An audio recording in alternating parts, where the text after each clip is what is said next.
लोग मुझसे पूछते हैं साहब आपके यहाँ यूपी में क्या सड़कों पे सचमुच नमाज नहीं होती? मैं कहता हूं कतई नहीं होती है, आप जाके देख लो, नहीं होती है। अरे सड़कें चलने के लिए है या कोई भी व्यक्ति आकर के चौराहे पे आके तमाशा बना देगा?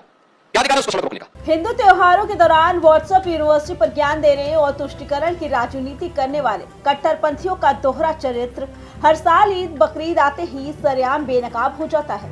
करोड़ों सनातनी हिंदू जिस गाय को अपनी माता मानते हैं, जिसकी हिंदू समाज पूजा करता है, हर बकरीद पर उसी गौवंश को निशाना बनाने के लिए देश के अंदर एक पूरा सिंडिकेट एक्टिव हो जाता है।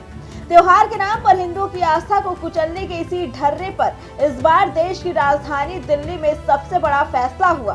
बीजेपी सरकार के मंत्री कपिल मिश्रा और सरकार की नई गाइडलाइंस ने साफ कर दिया कि अगर किसी ने भी इस बार गाय, बछड़ा या ऊंट तो दूर किसी भी प्रतिबंधित जानवर की कुर्बानी देने की जुर्रत की तो सीधे जेल की सलाखों के पीछे सड़ना पड़ेगा।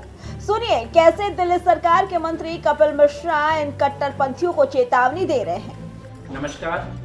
आने वाले त्योहार बकरीद के लिए दिल्ली सरकार के विकास मंत्रालय के द्वारा कुछ इंस्ट्रक्शंस जारी की गई हैं जो मैं आपके सामने रख रहा हूं। बकरीद के त्योहार के अवसर पर दिल्ली में गौवंश, गाय, बछड़ा तथा ऊंट व अन्य प्रतिबंधित जानवरों की कुर्बानी पूरी तरह से गैर कानूनी है और ऐसा करने पर या ऐसा करने की कोशिश करने पर आपराधिक मामला दर्ज किया जाएगा, कानूनी कार्रवाई की जाएगी।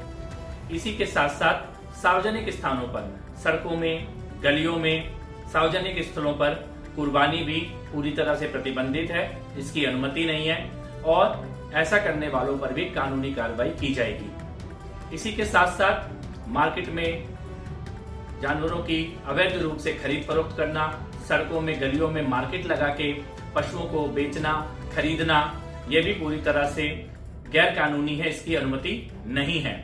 और इसके साथ साथ कुर्बानी के बाद नाली में या सीवर में या सड़क में खून को बहाना, वेस्ट को सीवर या नाली में डालना, यह भी पूरी तरह से प्रतिबंधित है।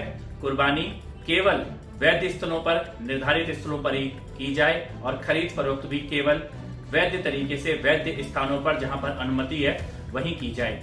इन गाइडलाइंस का कोई भी उल्लंघन करते हुए अगर आप पाते हैं तो आप पुलिस को सूचित कर सकते हैं, दिल्ली सरकार के विकास विभाग को भी सूचित कर सकते हैं। आने वाला ईद का त्योहार, बकरीद का त्योहार आप सबके लिए बहुत शुभ हो, बहुत बहुत बधाई। दिल्ली हो या बंगाल, देश के अलग अलग हिस्सों में सालों से यही तमाशा चलता आ रहा है। त्योहार के नाम पर सार्वजनिक सड़कों और चौराहों पर कब्जा कर सरेआम बेजुबानों का खून बहाया जाता है।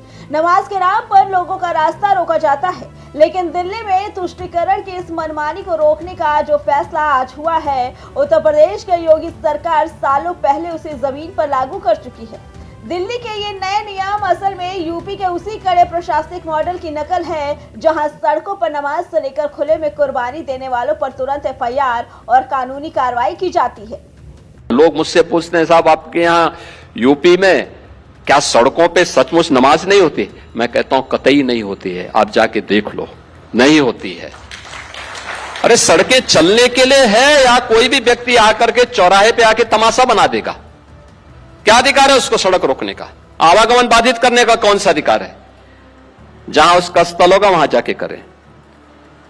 उन लोगों ने मुझसे कहा साहब कैसे होगा, हमारी संख्या ज्यादा है। हमने कहा शिफ्ट में कर लो, तुम्हारे घर में रहने की जगह नहीं है तो भाई संख्या नियंत्रित कर लो। योगी आदित्यनाथ की इसी विचारधारा का खौफ ये है कि जो समाजवादी पार्टी कभी तुष्टिकरण के दलदल में धंसी थी, उसके मुखिया अखिलेश यादव आज खुद को सनातनी दिखाने के लिए मंदिर मंदिर घूम रहे हैं और लखनऊ में बड़े मंगल पर भंडारे लगाकर पूरी सब्जी बांट रहे हैं। लेकिन यूपी का हिंदू वोटर अखिलेश यादव के इस चुनावी ढोंग को अच्छी तरह समझता है। जनता भूली नहीं कि इसी सपा के राज में कैसे कट्टरपंथियों को खुली छूट थी और सड़कों पर सरेआम हुड़दंग होता था। साल 2013 का मुजफ्फरनगर दंगा गवाह है, जहां वोट बैंक के चक्कर में हिंदुओं की भावनाओं को सरेआम कुचला गया और पूरा पश्चिमी यूपी खून से लाल हो गया था। तब की हुड़दंगी और दंगाई सरकार आज सिर्फ 2027 के चुनाव के डर से सनातनी का चोला ओढ़ कर बैठी है। साफ है कि वोट बैंक के मजहबी विशेषाधिकारों के ऊपर अब सिर्फ और सिर्फ बाबा का हंटर चलेगा। अखिलेश यादव के इस चुनावी भंडारे और बदलते रंग पर आपकी क्या राय है, हमें कमेंट करके जरूर बताइए। Bureau report, prime TV.